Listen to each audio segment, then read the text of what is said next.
बंगाल की सियासी तासीर अलग है। लेफ्ट के समय से लेकर आज तक बंगाल में राजनीतिक परिवर्तन हिंसा और खून खराबे का गवाह रहा है। लेफ्ट के राज में इस हिंसा का शिकार पहले कांग्रेस बनी और फिर तृणमूल कांग्रेस। उस दौर में बंगाल में बीजेपी की कोई हस्ती नहीं थी। सियासी जख्म पर जख्म खाकर ही ममता बनर्जी बंगाल की सत्ता के शिखर पर पहुंची हैं। कहते हैं बंगाल में जिसने मार खाई उसने सरकार बनाई। समय के साथ सत्ता का कोपभाजन बनने वाले बदलते हैं और ममता बनर्जी का सियासी सफर इसकी गवाही देता है।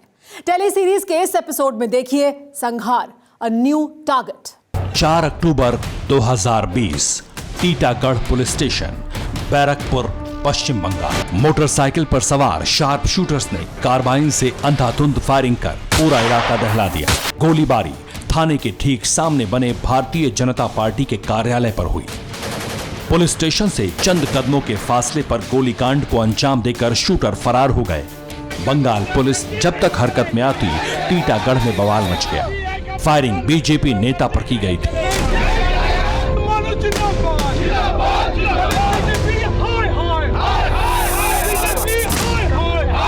गोलियों से छलनी होने वाले का नाम मनीष शुक्ला था। टीटागढ़ के पूर्व पार्षद को सरेआम गोलियों से भून दिया गया। खून से लथपथ मनीष को अस्पताल ले जाया गया, लेकिन उनकी जान बच नहीं पाई। रविवार की रात 9:20 पर मनीष शुक्ला की मौत हो गई। इसके बाद तो पूरे बैरकपुर में हंगामा मच गया। देर रात सड़कों पर भीड़ उमड़ आई। बंगाल पुलिस से जवाब मांगे जाने लगे। बदले में पुलिस ने लाठियां भांज दी। रात में हंगामा थमा, लेकिन अगली सुबह बखेड़ा खड़ा हो गया। बीजेपी के बड़े नेता पहुंच गए। मनीष शुक्ला की मां के मातम की तस्वीरों ने लोगों का गुस्सा और भड़का दिया। बीजेपी नेता कैलाश विजयवर्गीय के सामने फूट फूट कर रोती मनीष की मां को जिसने भी देखा वो सिहर उठा।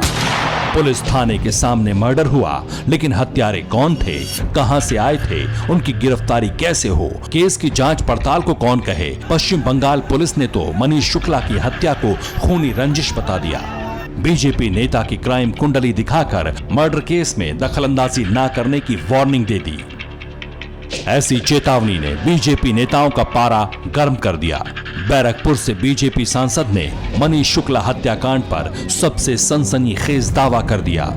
पुलिस का पूरी इन्वॉल्वमेंट है क्योंकि जिस हथियार से हत्या की गई है वो हथियार पुलिस के पास ही है। क्योंकि 9mm कार्बाइन जो होता है वो पुलिस, बंगाल पुलिस ही यूज करती है। तो ये पूरे प्रकरण में पुलिस की भूमिका सबसे महत्वपूर्ण है और पुलिस ने ही ये हत्या करवाई है और instruction bye Mamata Banerjee. Bharatiya Janata party अपने नेता के हत्याकांड की सीबीआई जांच की मांग पर कभी कैंडल मार्च तो कभी हंगामेदार प्रदर्शन कर रही थी। पश्चिम बंगाल पुलिस और सीआईडी की जांच जारी है। जांच का नतीजा जब आएगा तब आएगा। लेकिन इस बात से सब वाकिफ हैं कि मनीष शुक्ला बंगाल की खूनी सियासत में बलि चढ़ा दिए गए। ये अंजाम अपवाद नहीं है, राजनीतिक हत्याकांड की भरमार है। बंगाल में सभी पार्टियों के नेता कार्यकर्ता रहस्यमय तरीके से जान गंवाते आए हैं। उत्तर दिजनापुर की रिजर्व सीट हेमताबाद से भाजपा के विधायक देवेंद्र नाथ राय का किस्सा तो सबसे हैरतअंगेज है। 12 जुलाई 2020, हेमताबाद, पश्चिम बंगाल। बीजेपी एमएलए अपने गांव से अचानक गायब हो गए। उनकी खोजबीन में एक दिन निकल गया, लेकिन वो नहीं मिले। 13 जुलाई को देवेंद्र नाथ राय की खबर लगी तो वो फांसी के फंदे पर लटके मिले। अपने गांव से 1 किलोमीटर दूर बलिया गांव में देवेंद्र का शव एक दुकान की छत से लटक रहा था। उनके शव के पास सुसाइड नोट था। पुलिस ने इसे आत्महत्या का केस बताया, लेकिन देवेंद्र के परिजन और उनकी पार्टी ये मानने को तैयार नहीं। कोई माने भी कैसे, जहां पॉलिटिकल मर्डर आम बात है, जहां विरोधियों को ठिकाने लगाकर ही सत्ता में बने रहना एक जरिया है। बंगाल में राजनीति का खेल किस कदर खूनी है, ये आंकड़े उसकी बानगी भर हैं। बीते 4 साल में बंगाल में 228 पॉलिटिकल मर्डर हुए। साल 2016 में 37 लोगों की जान गई। बात 2017 की करें तो 25 लोग मारे गए।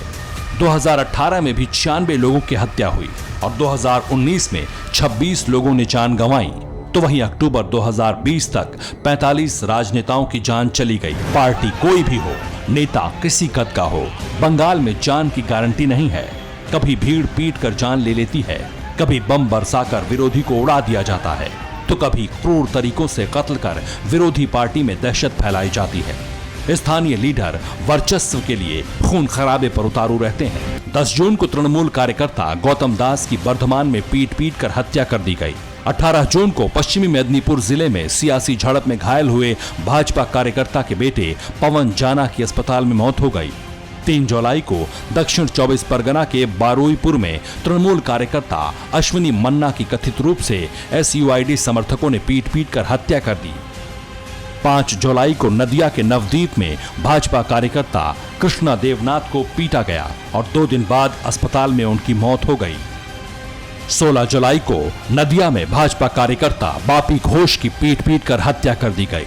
17 सितंबर को कूच बिहार के माथा भांगा में तृणमूल कार्यकर्ता गणेश सरकार की हत्या हो गई। विरोधियों का संहार बंगाल की राजनीति में नया नहीं है, लेकिन खून खराबे का नया दौर बेहद खौफनाक है। ममता बाड़ी के सबसे संगीन मसले पर दीदी बैकफुट पर है, जबकि बीजेपी इसी मुद्दे को जोर शोर से तूल देकर बंगाल में केसरिया क्रांति लाने के मिशन पर निकली है। परवाह देश की, सोमवार से शुक्रवार रात 10 बजे TV9 भारतवर्ष पर।